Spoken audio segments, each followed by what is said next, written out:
Fourth chapter title: The Four Muslims, Actors or Patsies.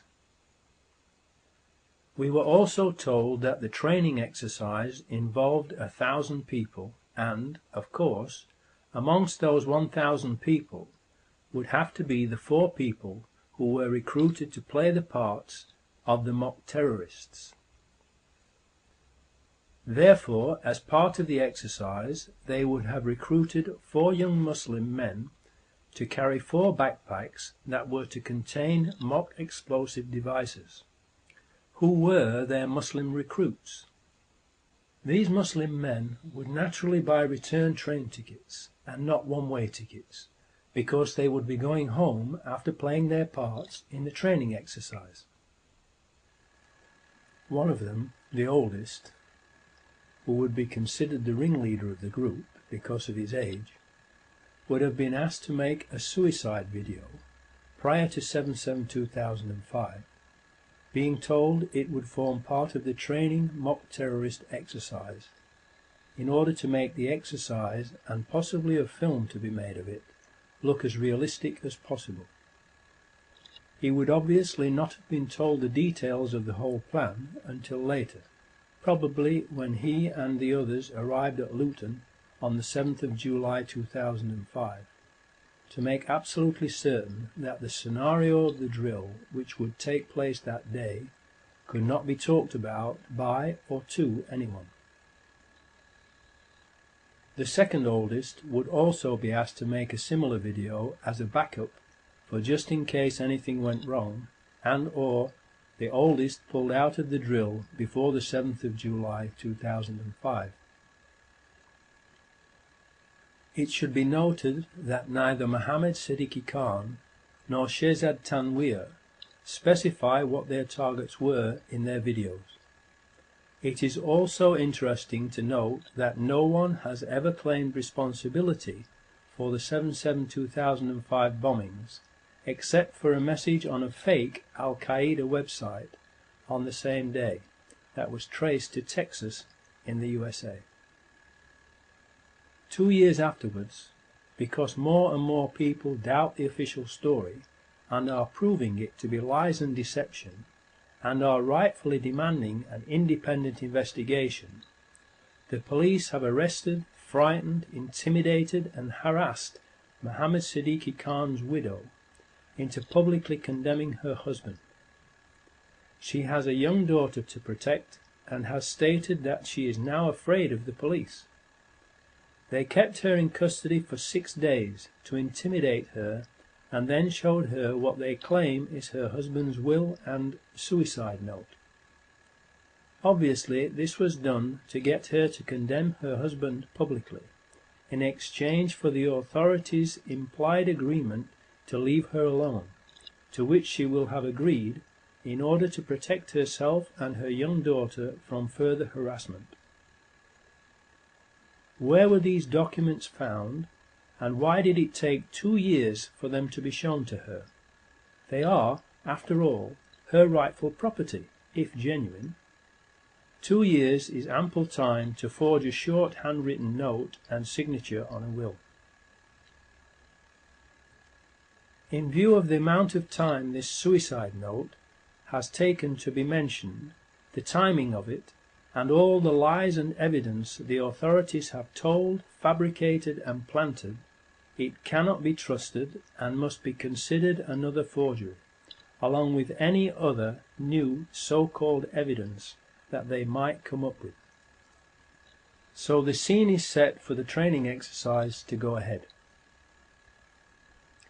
The fake terrorists have been recruited, the suicide videos have been made, and everyone has been given basic instructions for the day that the exercise is to be put into operation, 7/7/2005.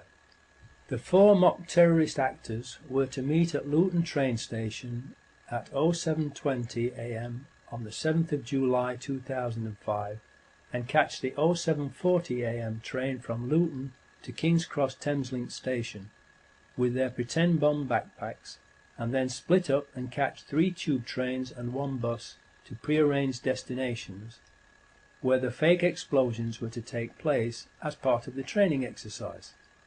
Finally, the big day arrived. Everyone was ready. Everyone was either already where he was meant to be or was heading there. But first, let us take a step backwards for a moment to look at the bigger picture and put this mock terror exercise into context with what was happening in Britain at that time. Tony Blair was in big trouble because he had just been sent a very clear message from the British nation via the May 2005 general election, in which he was almost voted out of power, that the British people did not want British troops fighting in George Bush's war of terror in the Middle East. So, to be able to keep the British troops fighting in the Middle East, Tony Blair desperately needed something to happen to change the nation's mind.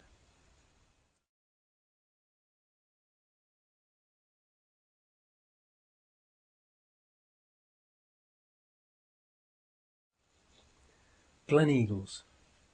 Tony Blair, George Bush, G8 meeting. Agenda of addressing world poverty, forced on them by Live 8 concerts around the world, but not for long.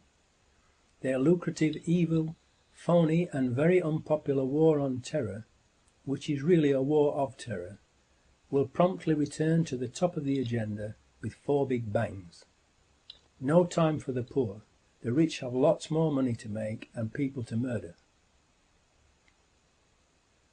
Leeds, where 3 of the Muslim actors lived and were recruited, and where the oldest, Mohammed Siddiqui Khan, was befriended by the local police and was regularly called upon by them to help them to sort out gang rivalry problems.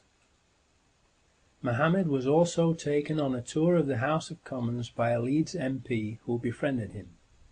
The perfect patsy, someone who was made to believe he could trust the authorities and that they would therefore not deceive or harm him.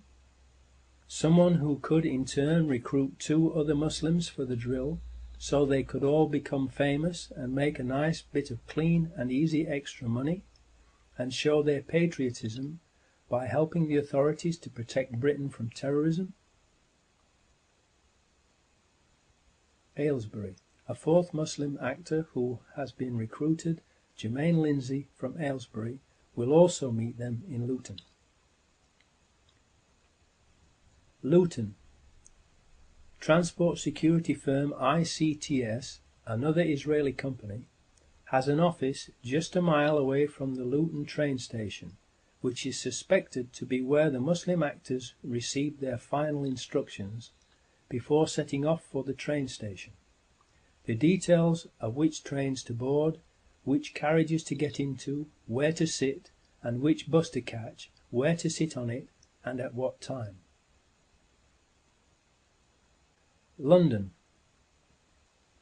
Commissioner of Police Ian Blair, Rudy Giuliani, Mayor of New York on 9/11, Benjamin Netanyahu, who said 9/11 was good for Israel, Peter Power, and all those taking part in the mock terrorism drill are present in central London, in or around London Underground locations where the explosions take place, and also Tavistock Square.